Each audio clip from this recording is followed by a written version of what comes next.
So hello everyone, welcome back to my channel, welcome to another video. আজকে আমি তোমাদের দেখাবো মাংস রান্না। যদিও আমি এই রেসিপিটা আগেও শেয়ার করেছি আমার চ্যানেলে, বাট আজকে আমি একটু অন্যভাবে ট্রাই করছি, মানে কাঠের জালে আমি রান্না করে দেখাচ্ছি তোমাদেরকে চিকেন।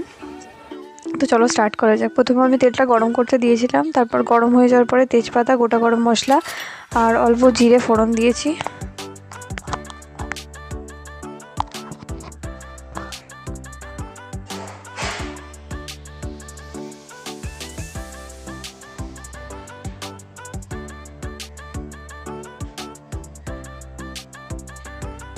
আমি ফার্স্ট টাইম কাঠের জালে রান্না করছিলাম, তাই জন্য আমার কোনো কিছু মানে এক্সপিরিয়েন্স নেই। যেহেতু মা একটা লম্বা কাঠ দিয়ে বললো এই কাঠটা আস্তে আস্তে জ্বলবে আর তুই রান্না করতে পারবি, অসুবিধা হবে না। বাট করতে গিয়ে বুঝতে পেরেছিলাম অতটাও ইজি নয়।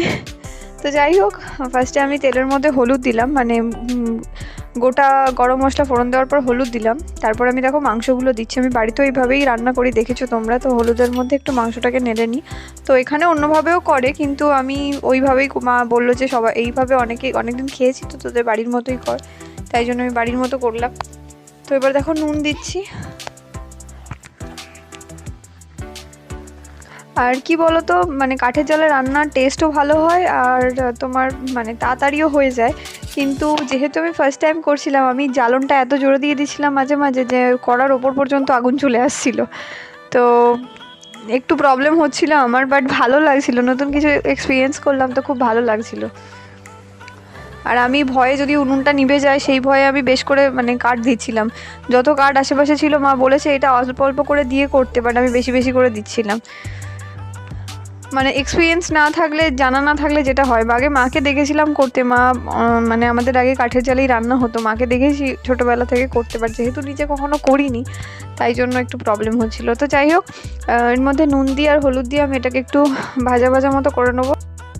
আমি যেহেতু রান্না করছিলাম, রিহান ছিল মায়ের কাছে, তাই জন্য মা আমাকে মানে দেখতে পাচ্ছিল না যে আমি ঠিকঠাক করছি কি করছি না। তো মায়ের ভয়ও ছিল, তাই জন্য মা মাঝে মাঝে এসে একবার করে আমাকে দেখে যাচ্ছিলো আর জিজ্ঞেস করছিল ঠিকঠাক হচ্ছে তো, আগুন জ্বলছে তো, ঠিক করে সামলাতে পারছিস তো। তো হ্যাঁ, একটু প্রবলেম হচ্ছিলো, বাট পরে পরে ঠিক হয়ে গেছিলো। গ্যাসে কি হয়, তুমি রান্নাটার দিকে কনসেন্ট্রেট করতে পারো, কিন্তু এখানে তোমাকে দুটো দিকে কনসেন্ট্রেট করতে হবে। একটা হলো আগুন মানে জ্বালন দেওয়া, আর একটা হলো তোমার মাংস। যাই হোক, এবার আমি দেখো পেঁয়াজ কুচি দিচ্ছি আর টমেটো। এখানে আমি করলে কি করি, আগে পেঁয়াজ আর টমেটোটাকে কষে নিই তেলে, তারপরে মাংসটা দিই। কিন্তু বাড়িতে যেহেতু এভাবে করেছি, তোমাদের বলেছি এটা আমার শাশুড়ি মার থেকে শেখা, তো এভাবেই করলাম। যদিও তোমরা এই রেসিপিটা আমার চ্যানেলে অনেকবার দেখেছো, বাট স্টিল আজকে এইভাবে করছি বলে তোমাদেরকে শেয়ার করলাম। তো বেশ ভালো লাগছিলো।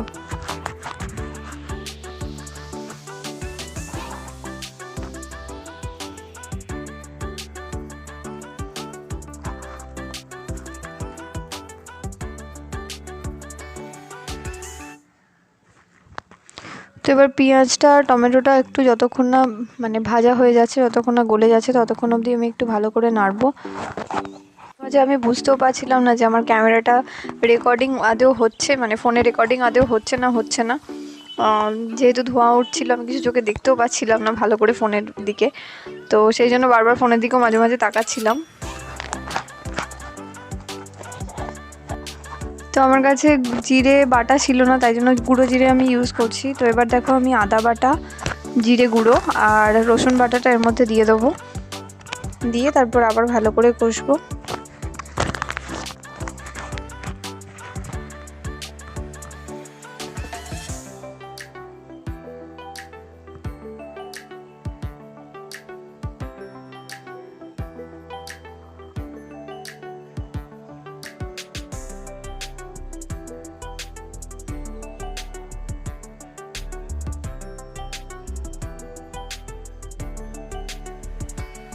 দেখো কড়ার উপরে আগুন উঠে যাচ্ছে বলে আমি অনেক রকম করার চেষ্টা করছি, বাট কিছু করার নেই। চারিদিক থেকেই এত জোরে আগুনটা জ্বলছে, আমার নিজেরও ভয় লাগছিল, আর আমি হাত দিয়ে নাড়তে পারছিলাম না, এত তাপ লাগছিল। তো এবার দেখো দেবো লঙ্কা গুঁড়ো। আমি এখানে ওই 2 চামচ মতো লঙ্কা গুঁড়ো ইউজ করেছি, ছোটো চামচের, একদম ছোটো চামচের 2 চামচ। আর এতে লঙ্কা বেটে দেওয়া ছিল না, তাই জন্য গুঁড়ো লঙ্কা ইউজ করেছি। পরে আবার একটু দিচ্ছিলাম, কারণ মা বলছিল একটু ঝাল ঝাল পছন্দ, তো আরেকটু দিয়েছি।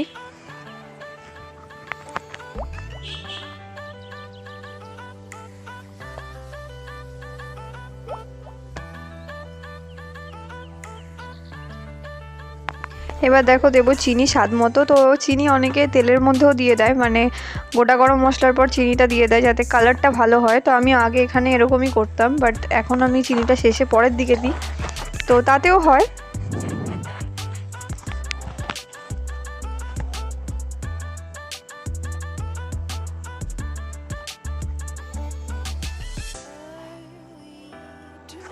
প্লিজ আমাকে কেউ পরিমাণ জিজ্ঞেস করো না, কারণ আমি পরিমাণ জানি না কি কোথায় দিচ্ছি, বাট যেগুলো দিচ্ছি সেগুলো তোমাদের বলে দিচ্ছি, তোমরা তোমাদের আইডিয়া মতো দিয়ে নিও। তো এবার দিলাম টক দই 3 চামচ, ছোটো চামচে 3 চামচ টক দই, ফ্যাটানো টক দই।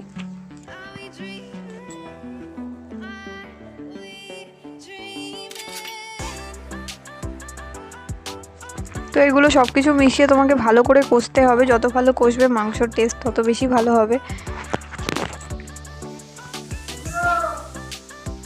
তো মায়ের এই বাটিতে অনেক রকম মশলা ছিল, আমি তাই দেখছিলাম যে ওটা কী মশলা। ওটা একরকম মিট মশলা ছিল সানরাইজের, বাট দেখলাম গন্ধটা একটু অন্যরকম, তাই জন্য আর দিইনি। আর দেওয়া দরকারও নেই, কারণ তুমি গরম মশলা দিচ্ছ যখন তোমার এমনি ভালো সেন্ট হয়ে যায়। তো ব্যাস এবার আমি অল্প অল্প করে অল্প একটু জল দিয়েছি, কারণ ধরে যাচ্ছিলো। তোমাদেরকে বললাম আমি বাড়িতে মানে এই সময়টা আমি কষার সময় জল দিই না সাধারণত, কিন্তু এখানে যেহেতু গ্যাস মানে আগুনটা যেহেতু ফ্লেমটা জোরে ছিল, সেই জন্য ধরে ধরে যাচ্ছিলো বলে আমি অল্প জল ইউজ করেছি। তো টেস্ট করে দেখছিলাম নুনটা একটু কম হয়েছিল, তাই জন্য আবার আমি একটু নুন দিলাম। এবার দেখো আমি প্রেশারে ভরে দিচ্ছি। এটার কড়াইতে করলেও খুব ভালো টেস্ট হতো, বাট আমি প্রেশারে ভরার একটাই কারণ অলরেডি তখন 1:45 বেজে গেছিলো, আর আমাকে রিহানকে খাওয়াতে হতো, তো আমাকে তাড়াতাড়ি করতে হতো। এরপরেও আমার আরেকটা রান্না আছে, যেটা 15 মিনিটে আমাকে শেষ করতে হবে, তো সেই জন্য আমি প্রেশারে ভরে দিয়েছি তাড়াতাড়ি হওয়ার জন্য। আর এখানে মাকে দিচ্ছিলাম টেস্ট করে দেখার জন্য কেমন হয়েছে। তো বাস এই। আর এখানে আমার একটা মাংস তুলতে গিয়ে একটা পড়ে গেছিলো, তো সেটা বললাম মা কী করবো, মা বললো ছেড়ে দে, ওটা আগুনের ছায় পড়েছে, মানে ওটা আর খাওয়া যাবে না, তো ওটাকে জলেই ফেলে দিতে হবে। তো আমি এখানে দেখো গরম মশলা দিয়ে দিচ্ছি, দিয়ে এবার আমি ভরে দেবো। হলো আমাদের চিকেন কারি। তো এই দেখো আমার মাংস রেডি, প্রেশারে একটা সিটি দিয়েছি, তো এই হলো আমার মাংস। তো চলো তোমাদের এবার আরেকটা নতুন রান্না শেখাই। এটা পুরনো দিনের বা গ্রামের লোকেরা খেয়ে থাকে, আমাদের বাড়িতেও এটা সবাই খায়, আমি বাদে, কারণ আমার এই জিনিসটা একেবারেই পছন্দ না। ছোটোবেলায় হয়তো খেয়েছি, মা বলে ছোটোবেলায় খেতিস কেন, এখন খাস না। তো আমার এটা ভালো লাগে না এখন, তাই আর খাই না। তবে এটাকে আমি কাউকে ছোট করছি না, এটার টেস্ট ডেফিনেটলি ভালো হয়, ইভেন অনেকেই খেতে পছন্দ করে। তো এটা হলো মুরগির পা। মুরগির যে পা হয় সেটা এখানে বিক্রি হয়, আর সেটা মানে মাংসের মতো করে টেস্টি করে রান্না করলে সবাই খেতে ভালোবাসে। তো আমি কালকে নিজে রান্না করে একবার টেস্ট করতে চেয়েছিলাম, বাট তারপর জানি না কেন মনে হলো, তারপর খেলাম না। তো যাই হোক, এটাও মাংসের মতোই হবে। এখানেও আমি গরম তেল করে তাতে গোটা গরম মশলা ফোড়ন দিয়ে পেঁয়াজ, আর এখানে আমি টমেটোটা আগে দিয়ে দিয়েছিলাম।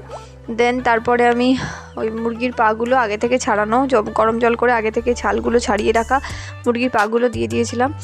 তো এটা তোমরা এভাবেই, আমি জানি না অনেকে হয়তো অন্যরকমভাবেও করতে পারো, আমি যেহেতু ফার্স্ট টাইম এই রান্নাটা করছি তাই এভাবে করছি। তো এটা নিশ্চয়ই অন্যভাবেও করা যায়, অনেকে আবার মশলা মাখিয়ে করে, মা বলছিল শুনছিলাম। তো যেটা পারো সেটাই করবে। তো এবার দেখো এতে দিচ্ছি লঙ্কা গুঁড়ো, আদা বাটা, রসুন বাটা, মানে যেরকম মাংস কষে সেরকমভাবেই করে, হলুদ গুঁড়ো সবই দিয়ে দিয়েছি।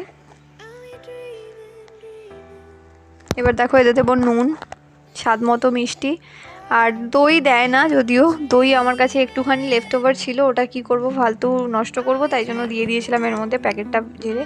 আর লঙ্কা গুঁড়ো আমি এভাবে দিচ্ছি, লঙ্কা গুঁড়ো আমি আগেও দিয়েছি, এখন আবার জিরে গুঁড়ো দিচ্ছি। আর লঙ্কা গুঁড়ো এভাবে দেওয়ার কারণ হলো মা এসে বলে আরও ঝাল দে, আরও ঝাল দে, এটা ঝাল ঝাল পছন্দ, তো দিলাম। আর এখানে দেখো কষানো হয়ে যেতে আমি ঢাকা দিয়ে জল দিয়ে দিয়েছি। জল দিয়ে ঢেকেও রান্না করতে পারো। আর আমি একটু টেস্ট করে দেখলাম নুন মিষ্টি সব ঠিক আছে কিনা, নুনটা একটু কম মনে হলো তাই নুন দিলাম। আর এটা ঢাকা দিলে তাড়াতাড়ি হয়ে যায়, আমি ঢাকা দিইনি, এমনি বেশি করে জল দিয়ে ফুটিয়ে একদম মাখা মাখা কষা কষা করেছিলাম। তো তোমরা ট্রাই করলে করে দেখতেও পারো, খেতে হয়তো ভালো লাগতে পারে। তো যদি ভালো লেগে থাকে তাহলে প্লিজ লাইক করে দিও, শেয়ার করে নিও, সাবস্ক্রাইব করো আমার চ্যানেলটাকে। আর যদি আরও অন্য কোনো রান্না দেখতে চাও তাহলে প্লিজ কমেন্ট সেকশনে জানিও। তো খুব ভালো থেকো, ভালো রেখো, সুস্থ থেকো, কাইন্ড থেকো, সবসময় পজিটিভ থেকো, আর আমার ব্লগ অবশ্যই দেখতে থাকো। তো দেখা হচ্ছে আবার পরের কোনো ব্লগে। তো দেখে নাও রান্নাটা ফাইনালি কেমন হয়েছে। তো ভিডিওটা এই এন্ড হলো অবধি দেখো। তো চলো, বাই। মুরগির পায়ের তরকারি।